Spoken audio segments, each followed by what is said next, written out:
Boa tarde, doutor Marcelo. O senhor apresentou números inspiradores relativos à chegada de mais vacinas, né? Um volume de vacinas que se afigura como suficiente para impactar. Então, é correto concluir que um volume maior de vacinas é o caminho correto para que a gente possa reduzir o número de contaminados, por conseguinte de internados, por conseguinte de mortes. É isso? Isso. Só para deixar registrado, senhor presidente, que essa comissão já comprovou que o Brasil abriu mão, por decisão política, de 4,5 milhões de doses de vacinas da Pfizer e 49 milhões de doses de vacina da Coronavac.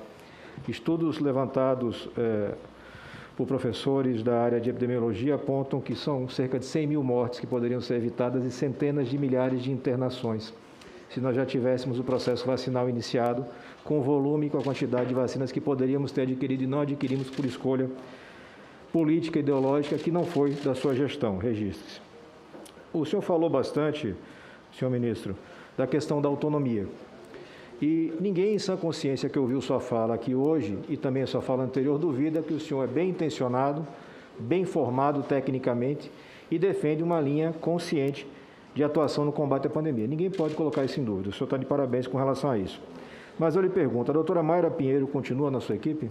Doutora Mayra Pinheiro continua na minha equipe, ela é secretária de Gestão do Trabalho e Educação de Saúde, ela trata sobre esse tema. Doutor Hélio Angotti continua na sua Doutor Hélio gestão? Angotti é o secretário de Ciência e Tecnologias e Insumos Estratégicos. Doutor Rafael Medeiros também continua na equipe? Doutor Rafael Câmara, secretário de Atenção Primária.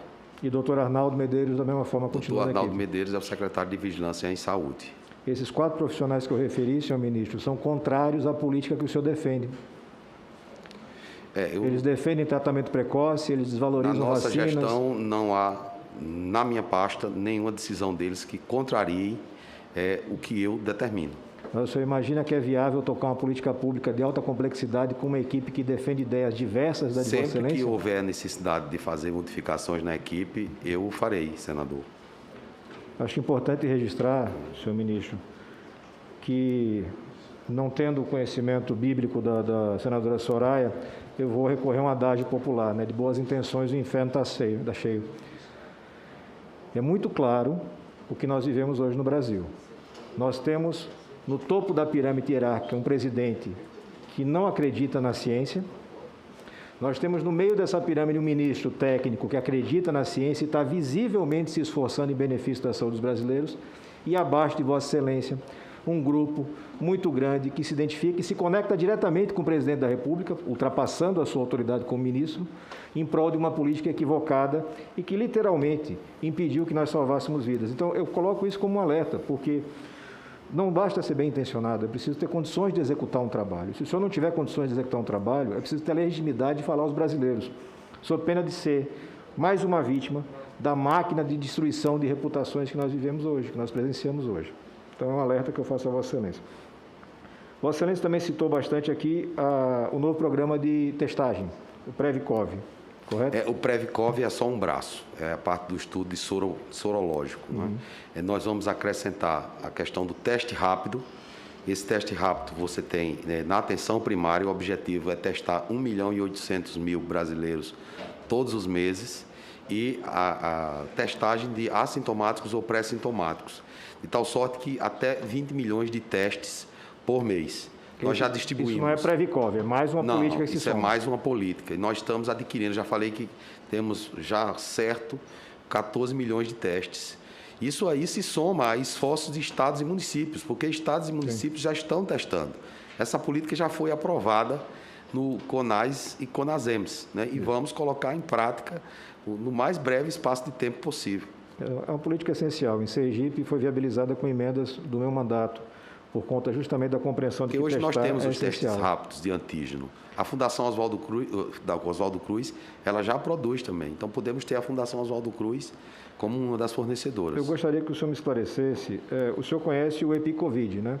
Que foi o inquérito epidemiológico feito pela Universidade Federal de Pelotas. Sim. O EpiCovid foi financiado, claro, com verba pública federal. Custou 12 milhões de reais. Testou 100 mil pessoas. O Previcov, que Vossa Excelência refere, vai custar 200 milhões de reais para testar 211 mil brasileiros. 200 milhões de reais para 211 mil brasileiros, 12 milhões de reais para 100 mil brasileiros. O senhor consegue explicar para a gente qual é a razão dessa diferença tão grande de valores? Assim, os detalhes técnicos do estudo eu não tenho aqui para passar para Vossa Excelência, mas tem outros aspectos que são testados aí no Previcov, né? Questão de vigilância genômica, tem uma série de outras peculiaridades. Que multiplicam por 10 o custo dessa atividade. Que aumenta o custo, né? Do estudo. Mas essa questão pode ser passada aqui para o Senado. Nós vamos solicitar, da Saúde está à disposição. Chama atenção descontinuar o estudo. É um estudo realizado em parceria com a Fundação Oswaldo Cruz, uma instituição de grande credibilidade de todos nós, é um patrimônio dos brasileiros. Sem dúvida, mas com contratação de laboratório privado e contratação de call center privado. Eu vou passar esses detalhes para Vossa Excelência. Perfeito. Por fim, senhor presidente, senhor relator, senhor ministro, aproveitar esse tempo, graças a Deus ele continua econômico nas palavras, para referir 2 pontos que nos parecem importantes. As ameaças, os constrangimentos, o assassinato de reputação que sofre cada brasileiro que se disponha de alguma forma técnica séria se opor à política homicida da saúde pública brasileira. Eu posso falar agora diretamente do caso da doutora Luana Araújo, que prestou depoimento sentada na cadeira onde o senhor está e que vem sendo atacada, ofendida, ameaçada, como é praxe de uma atuação miliciana nas redes sociais e na vida real. Isso é fato. Eu posso falar de outros depoentes que têm histórias para contar importantes, mas que não têm coragem de sentar na sua cadeira porque já são previamente ameaçados, eles e seus familiares. Essa é a realidade que nós vivemos hoje no Brasil. E talvez essas pessoas tenham o direito de se esconder, mas nós, senadores, não temos. Porque a gente saiu para a rua pedir o voto das pessoas sob pretexto de representar os nossos estados e a República. E a República hoje está ameaçada porque um cidadão honesto não pode se posicionar. Nós voltamos no tempo, parece que é a década de 60, onde um cidadão comum não pode manifestar sua opinião sob pena de ser alvo de uma milícia digital. A desinformação é crime e cada vez mais grave. Nós tivemos ontem um episódio que precisa de atenção dessa CPI. Eu vou apresentar os requerimentos, senhor presidente e senhor relator. O senhor presidente da República fez uso da sua estratégia de desinformação tradicional. Ele procura o cercadinho, onde ele pode passar o recado midiático para as redes e para a mídia, sem ser questionado por nenhum jornalista sério, porque os jornalistas sérios foram expulsos pela CLAC já há muito tempo. E lá ele apresentou uma mentira, segundo a qual existiria um relatório do Tribunal de Contas da União informando ou sugerindo que metade das mortes por Covid nunca existiram. Era mentira. O Tribunal de Contas da União se deu ao trabalho de publicar uma nota para desmentir o presidente da República. Mas se parece muito grave, consegue ficar mais grave ainda. Afinal de contas, é o Brasil. Hoje nós temos a informação de quem fez a inclusão do texto base que deu origem à deturpação feita pelo presidente da República. Já está circulando na imprensa. O presidente tinha plena consciência de que estava falando uma mentira. E isso, senhor ministro, é absolutamente inaceitável.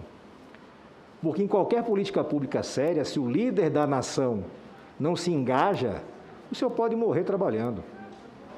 O senhor pode se esforçar como for. Porque o brasileiro realmente não vai usar máscara, o brasileiro realmente não vai respeitar isolamento, o brasileiro realmente não vai buscar a segunda dose de vacina. Porque o seu líder maior, deliberadamente, criminosamente, busca desinformar a cada segundo.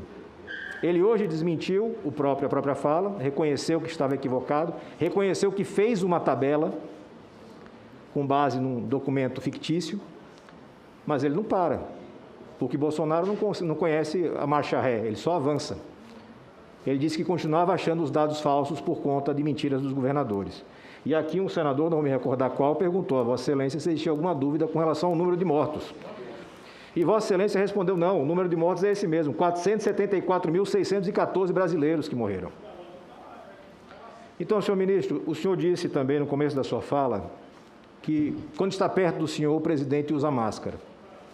Então, se eu puder lhe fazer um pedido ou uma sugestão, eu vou fazer bem singela. O senhor pode deixar o seu 02 no Ministério e acompanhar o presidente da República 24 horas por dia. Vai ser um serviço mais importante para o Brasil e para a saúde pública. Obrigado, senhor presidente.